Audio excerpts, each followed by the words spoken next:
We want at the Aspen Institute to focus on this endurable classic work of Fear and Loathing in the Campaign Trail 72, which still sets the standard for campaign journalism, for bringing in not only the first-person reporting, but bringing the media in and the players on the campaign trail into the story. So it's appropriate. We have a lot of people that know different stories and aspects about Hunter and the Campaign Trail 72 in this book, and we'll also use it to talk about current politics. And there's no set order. Well, I've always believed that great journalism and good journalism is the best obtainable version of the truth. And it is a very hard ideal to reach. And when you confront this book, you instantly recognize as you go through it that this is the great experience of the best obtainable version of the truth.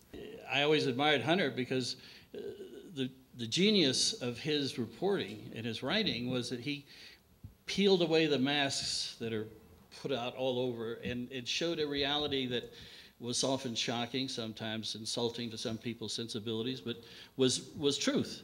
Hunter, by breaking the boundaries, was able to get at that inner truth. It's not something that's easy to do for those of us in the mainstream media, but it's a reminder of how we always have to look for the ways that Hunter did it in order to bring that inner truth. Hunter was all about defiance and of authority and other things, but he was in defiance of authority. Nixon, I think, to him personified the abuse of authority. He considered Nixon a bully. And listen to this language. Last night, Walter and others were talking about his prose, right? And I now understand from one and others how Hunter labored over every phrase. Listen to this. I went deep into the foulest backwaters of my vocabulary.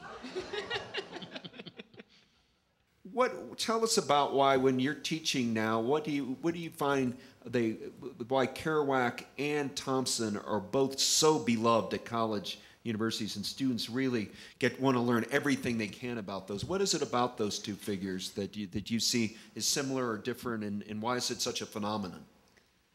It's very simple why I think people love Kerouac and Thompson and these authors that you're listing off, and it's because they're cool.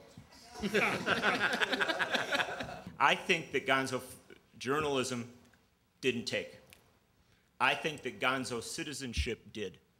And I think there are a lot of citizens out there, and they haven't had enough to turn their passion toward. But there are a lot of gonzo citizens out there who are ready to go impeach a president, who are ready to go elect somebody who is dangerous, and who are ready to go fundamentally change this country. And on the day that the leaders come and catch up with the people, my sense is that we'll have, a little inaugural address with a reference to Fear and Loathing on the Campaign Trail.